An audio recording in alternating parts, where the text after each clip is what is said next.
Welcome to the Action Lab Leadership Podcast, the show where we have honest, unfiltered conversations with business leaders. I'm Danny, founder of Action Lab Leadership, and today I'm joined by Megan Burtch from Redemption Plus. Megan, welcome to the show. Hi, thank you so much for having me. This is an incredible experience. I'm so happy to be here. Well, let's get into it. I'll start where I always do. Leadership. It's a loaded word, means a lot of things to a lot of people. How do you define leadership? What does it mean for you to be a leader? It's easy to give out tasks, to direct work, to make sure the things that happen need to happen. It's more about empowering the people doing the work and helping them grow. Because when they grow, I grow, we all grow.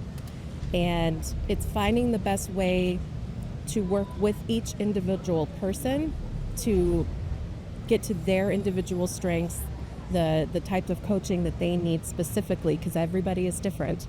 So really trying to dig in, work individually, and find the best way to make them shine. What is your favorite part about helping people shine? It brings me such joy, honestly. It's a different kind of joy. Obviously, I love doing well, I love achieving, but it's a different kind of joy watching your team achieve something, especially if it's something that has been a struggle or a challenge or something that they've been working through and working on. And when they come out on the other side achieving it, it's almost like a proud mama bear type of feeling. It makes me incredibly happy. When they go through that challenge and they come out the other side and they get the aha moment, they figure it out, they achieve a milestone, whatever that is, it essentially sounds like you celebrating their wins and their success.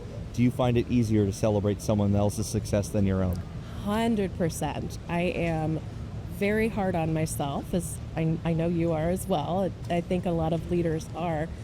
But celebrating their wins, making a big deal, and encouraging is just going to help them and help them along the way. Letting them know throughout this whole time, through this growth, this challenge, you're doing a good job. We just need to tweak this, or we just need to try something different. And what did you learn from it? How can we improve it and do it differently next time? You trying to use everything as a learning experience, and then celebrating when they do win and making a big deal. Celebrate publicly and privately as well. I think both of those things are very important. Where does your desire to be an encourager come from? So I'm an incredibly positive person. I always have been. And I will be the first one in the door that morning. Good morning, everybody. It's going to be a great day. I think that's just inherent to me. I also, through conversations with you, actually, have really learned how much I love growth. And I think that speaks to my hobby. I'm a plant lady.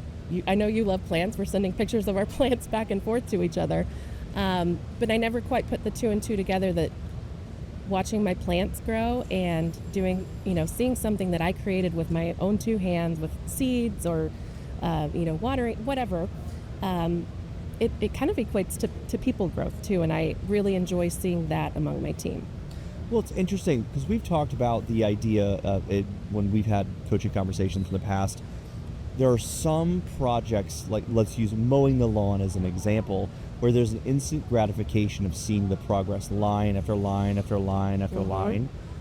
And that's one way to see visual growth of something or completion of a project. But with plants and with people, there's not an immediate gratification. It takes time. Because if you're planting something fresh, you put that seed in, you water it, all those different things, you may not see a sprout for weeks, months even. And so do you find the patience of that difficult, whether it's plants or people? Not necessarily. I like to look in at everything every so often and just see it, because you'll see a little growth. You'll see a new leaf sprout, or you'll see somebody able to do something that they hadn't been able to before. They've developed a new skill, or they had a great conversation with someone that sparked a new idea. So there's little things mixed in all along the way. But the most exciting part to me is to step back after a period of time, whether it's been a few months or a year, and think about where we were and think about how far we've come and everything that we have learned along the way. That's very satisfying to me. Who encourages you? Well, you're a big encourager for me.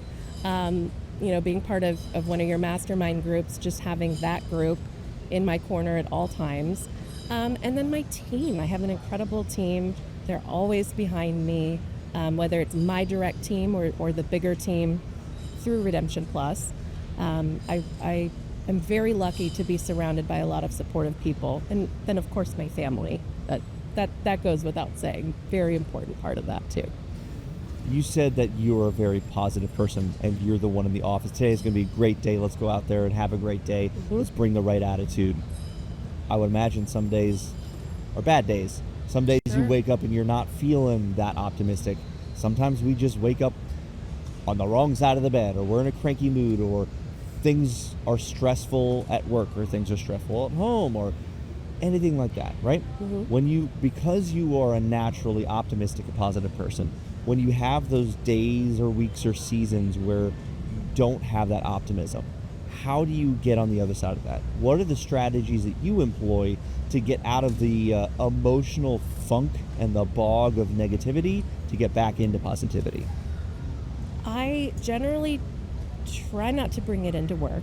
There are days where, sometimes you just can't get past it.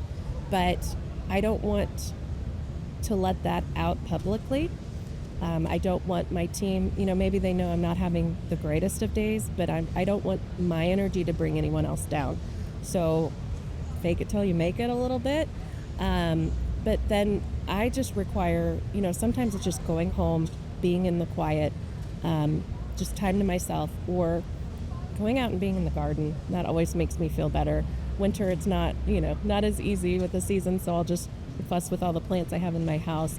But just finding a time to be able to sort of unplug, turn off my brain. And usually after something like that, where I can just get in the zone, do something, not think as much, then I'll come back fresh. But I really do not ever try to bring that negativity into work. If I have to go take a walk, if I have to just get away, I don't want to be that person that's bringing anybody else down. You said be able to work on something and think a little bit less, get absorbed into something. Get in the zone. Patrick Mahomes right here. This is I get in the zone. For those who are listening, she's doing the Patrick Mahomes spirit fingers thing that he likes to do. So when you are in those negative periods, or you're in the emotional funk, or you're not as optimistic, those things that we just talked about, do you tend to ruminate and overthink? And is that why getting zoned in on an activity helps turn that part of your brain off? I think so. It allows me to focus on the task at hand and sort of let the subconscious, let that roll around in the back of my mind and not stew on it. And usually I'm able to come away from that. If I don't have it solved, I at least will generally the next morning wake up with some kind of idea of, okay, this is how I can solve it. This is where I need to go. Or sometimes late at night, I'll be trying to go to sleep and I'll just oh, here it is. Here's the answer. And I'll have to wake up and send myself a note. But I think it's really crucial to be able to turn your brain off like that. Whether it is, like you mentioned earlier, mowing the lawn, that's a repetitive activity, or something that you're doing with your hands. I also love to cook. So getting in the kitchen and just making a meal from start to finish, and I will make pretty elaborate meals, that allows me to just think differently, use different parts of my brain, and just kind of turn that noise off. Do your meals become more elaborate on bad days? I don't know about that specific to a bad day. Usually Sunday evening, I'll make that'll be my kind of big meal for the week. I like to make something big and special, usually with good leftovers for the rest of the week. But just something about being in there and just being able to do something that I know how to do without really thinking through it so much, just allows my brain to heal. Well, it's interesting too, because it's not necessarily planting, but it's taking disparate pieces and putting them together and building something new. And when you plant, you have a seed and you put that into soil and water, and that makes something new. I feel like and maybe I'm trying to connect dots that aren't there, but there's some parallels between you and creation and creativity and I think so. Growth. I've always been very creative. I always loved art. I took art classes all through my youth. I was always drawing or painting or making something new. I grew up doing theater. So always some kind of creative activity at different points in my life. So I think that's a really good point. I do need some type of creative outlet, whether it is the latest craft that I'm into, or making a meal. There's something creative to be done. As we're growing, we're going to be trying new things. And when we try new things, we're going to mess up. We're going to make mistakes. We're going to fail. And we have lots, you and me and everybody listening has lots of past failures. And we will continue to have them in the future as well. What is a painful mistake that you made earlier on in your leadership journey that at the time that you did it, it was painful, but you can look back on it now and realize that was a really important stepping stone and a milestone for you and your leadership growth, or you becoming a better version of yourself? I think when I was a young leader, and this was previous to my career here at Redemption Plus, I allowed myself to get too close to my direct reports. I got sucked into the friendship of it all and wasn't able to separate, okay, now I have to be your leader versus, okay, let's go out after work and have some drinks and talk about, gossip and boys and all of the above. Learning that you can still be very close and you can still support a person, but you have to have some kind of separation, which I just didn't understand when I was younger. So that's been a hard lesson to learn, and it's hard sometimes because especially I have kind of come up among a group, and now I have really leveled up above that, some of those folks, and I still care about them very much, but it's hard to be able to be friends in the way that we were while I am still having to be a leader. So finding that balance, and it's different with every person, and it's always an ongoing thing that you have to adjust, readjust, and find how I can communicate with you on a personal level and how I can need to communicate to you as a leader. Do you have any specific examples of what that separation looks like today? Because you mentioned that there was no separation, no buffer at all. It was basically you were friends and peers in a way. Yes. And then you got maybe too close to certain issues, and then when you would try to be the leader again, it would be, well, wait, but you're just my friend, right? Yeah. But today, what is a practical way of how that separation shows up? That people, because there could be young leaders or new leaders who are going through that same struggle now, because maybe they were peers and they got promoted up, and now they're needing to lead people. What is a way that they can look at implementing that kind of separation for themselves? I think you really have to think about what can I and can I not share with you from both a business perspective and a personal perspective. Is something that I share with you about my personal life going to give you, not ammunition, but maybe ammunition is the right word, that will come into the office and make you think differently of me, especially if I do need to be able to have that tough conversation with you. And then also, what can I share and what can I not share? Sitting on a leadership team, you have to be very confidential about certain things, and just having that very stark line of like, it's okay to say these things. These things are not okay. It's kind of hard to separate sometimes, but it is a very important part of it. One of the things that I've found helpful, and something that I had to learn as well, is if we think about leadership as a hierarchy, so to speak. You don't have to be a manager to be a leader, but in this example, never complain down. No. The people that report to us, we never complain about something in the business downward. It's only among peers or up for people who can contribute to changing something, because that changes our relationship with the people that we lead and the people that we manage in sometimes a very unhelpful way. Yep, you have to have a vent at the top or else there'll be a blowout at the bottom. I love that line. Mm-hmm. I love that line. And how do you vent yourself?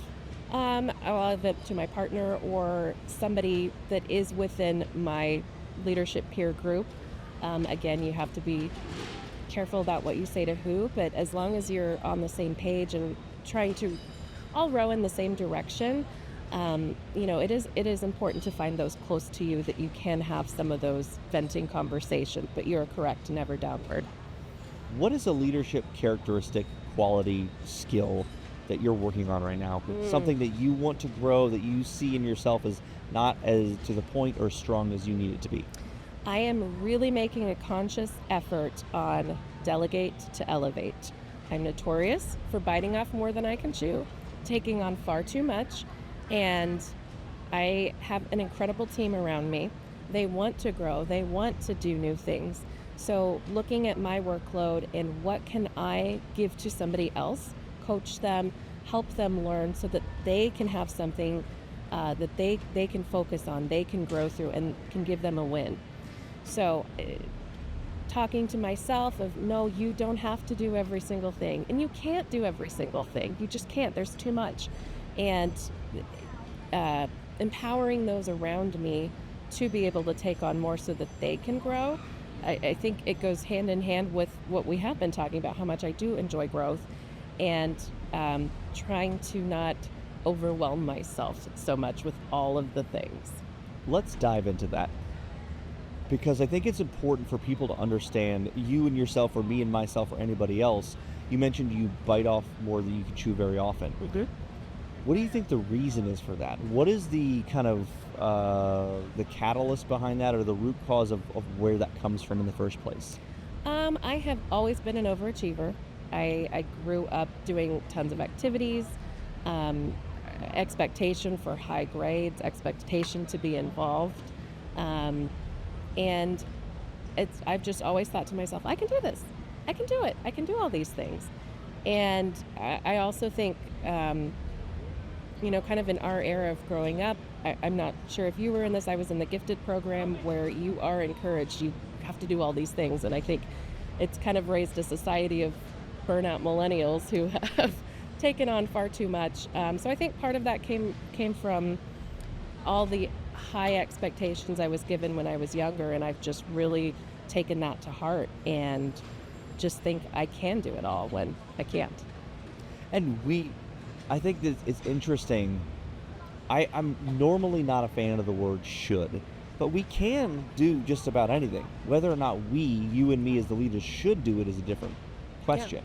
Yeah. Because one of the things that I find so fascinating is, based upon what you said of always being a high achiever, your identity, and anyone who's an individual contributor, before they manage anybody, their identity is built around output of the things they do. Exactly. I did the thing, look at it. I did the thing, look at it. I did the thing, look at it.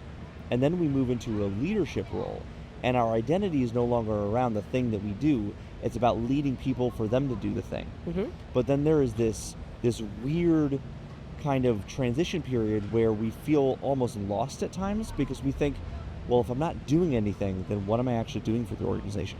If I'm not doing anything and I'm not making the output myself, then how am I delivering value? Where's my worth in the organization? And we feel almost lost at times. I think you live inside my brain. Is that something that you've struggled with then? Yes, I think so. In my career at Redemption Plus, I started out as a merchandiser. I now lead that whole team. And over my time, we've really developed that program. There wasn't much when I came in at all.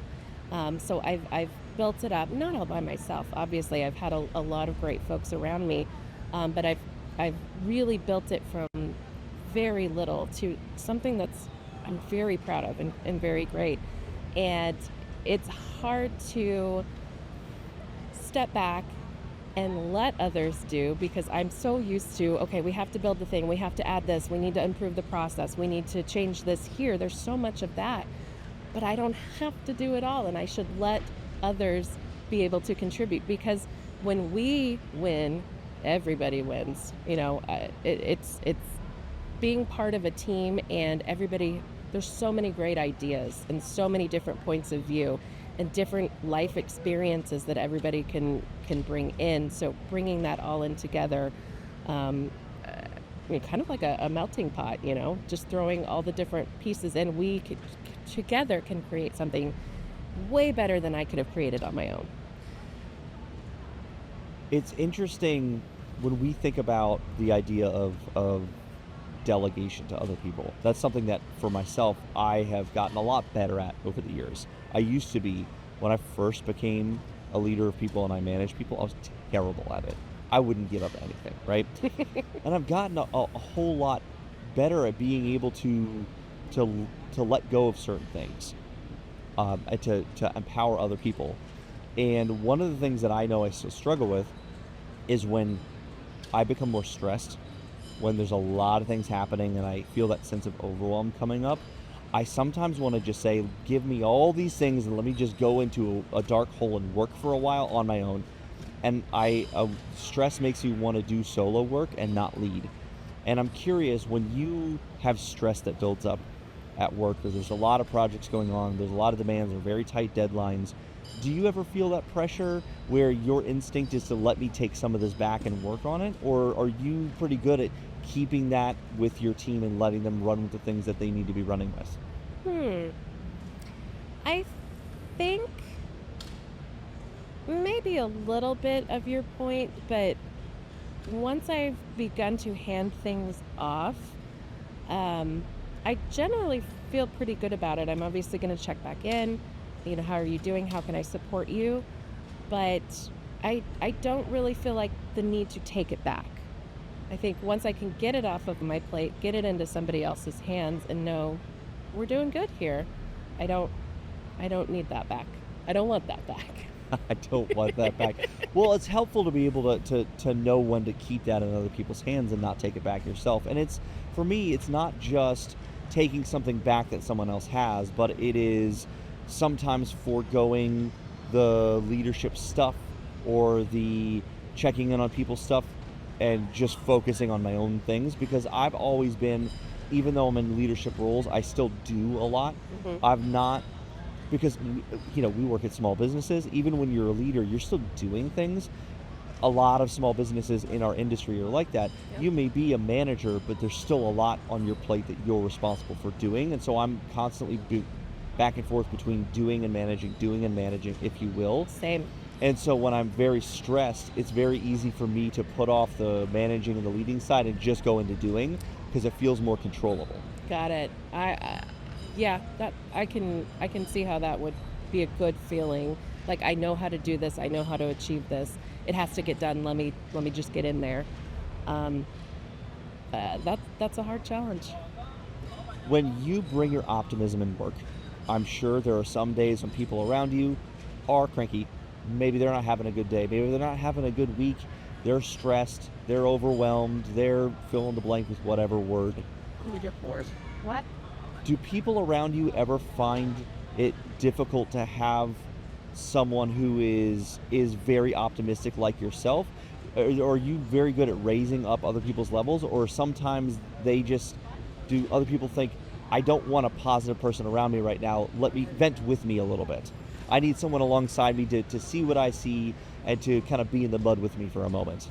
I think that you have to kind of take each person as an individual. And if I know this is going to be too much, let's go take a walk.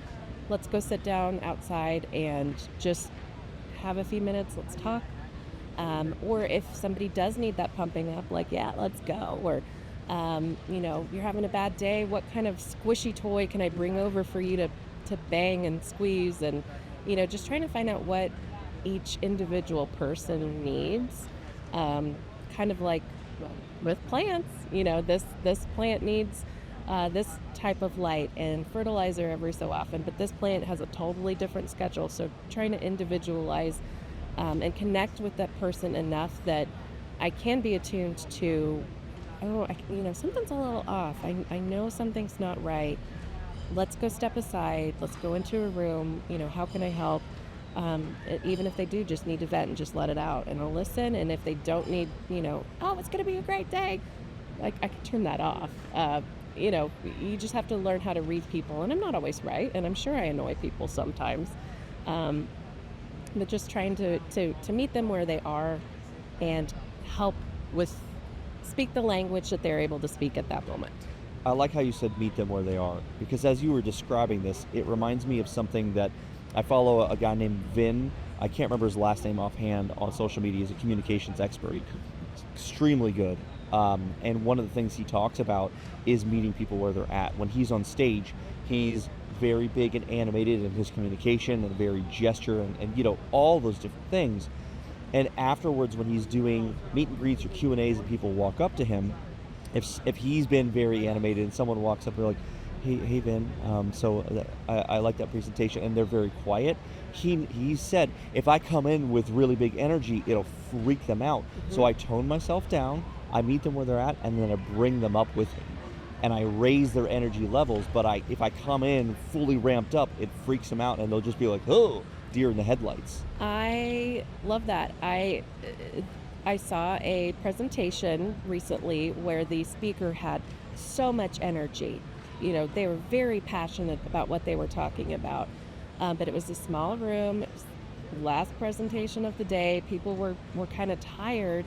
And this person was up there just like almost screaming. And everyone in the room's looking around like, oh my God, this is wild. I am not connecting. And that speaker didn't really seem to recognize that. And I could tell, myself included, a lot of people were very uncomfortable. Right. So they could have been a little bit more astute with the meet them where you are.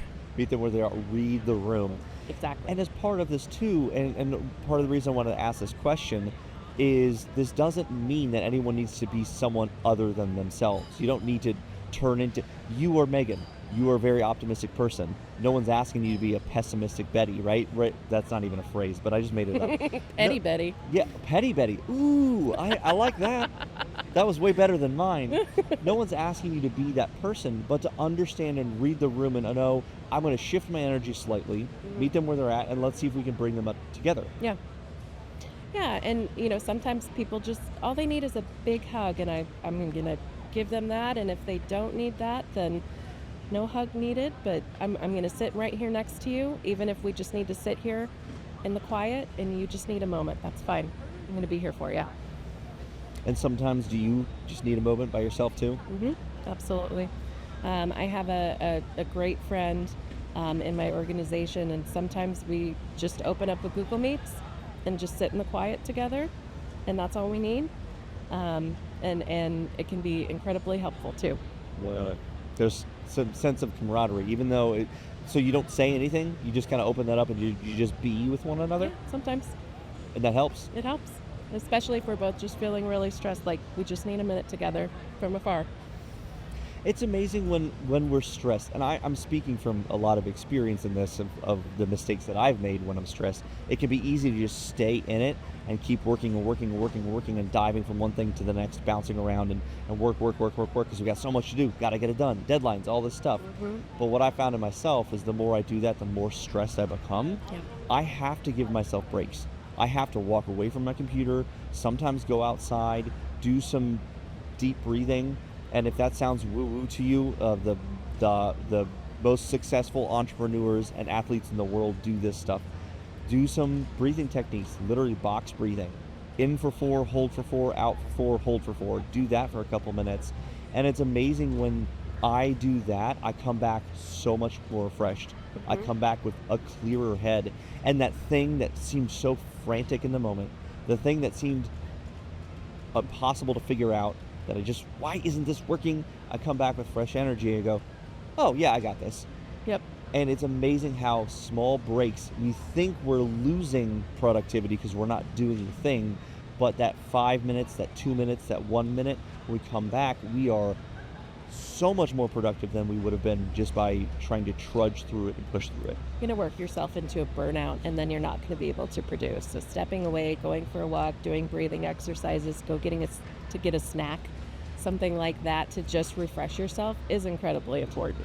A snack and a sip of water. Sometimes we're like toddlers too, and we need some of these things. We need a goldfish and a juice box. You have any on you? Oh, no, I don't. That sounds so good. I know. I'm sure we could find something around on this floor. Probably so. This has been an awesome conversation. I feel like we can keep talking forever. And this is how I kind of want to close today's conversation. For those listening who want to become better leaders, Do you have one suggested action they can start taking today in order to improve their leadership skills, in order to become a better version of themselves, and take the next steps on their leadership journey wherever they're at?